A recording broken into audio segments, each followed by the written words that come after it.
Ammar deyir xanım Fatıma-i Zəhra salam. Rihlətindən sonra getdim Həzrəti Əmir əl-Müminin əleyhissalamın evinə.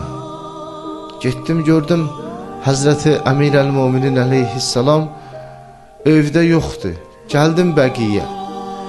Gəldim Bəqiyə gördüm Həzrəti Əmir əl-Müminin əleyhissalam ürəyini qoyub Fatıma-i Zəhranın qəbrinin üstünə. Ürəyini qoyub Fatıma-i Zəhranın qəbrinin üstünə. Deyir ya Fatıma, ağlayır Fatıma-i Zəhraya. Deyir mən dedim ya Əmir əl-Müminin, bu qədər ağlamıyorsun.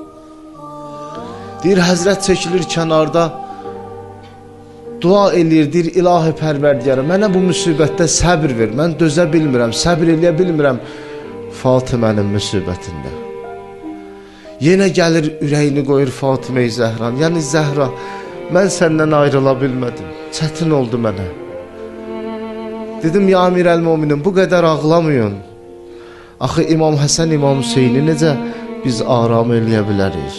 Dedi Əmmar, sən bilmirsən Zəhra kim idi. Sən axı bilmirsən Zəhra kim idi. Sən bilmirsən axı bu ayrılığına ayrılıqdır. Ay mənim gözəlimə ağlayanlar, bir gözəl vermişəm əldən ki, dəyərdi mələkuta. Bir gözəl vermişəm əldən ki, dəyərdi mələkuta. Bir tükün verməz idim min belə cahid cəbəruta. Aləmin səcdəsi qurban ola təkəlli qunuta.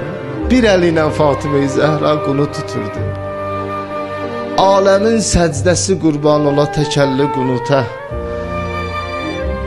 Zəhra sipər idin mənə dağ misli əlimdə süpərim. Davalarda səni səslərdim, olardın gərəyim. Xanım Zülfüqar əldə bəhanə idi, sən idin kəsərim.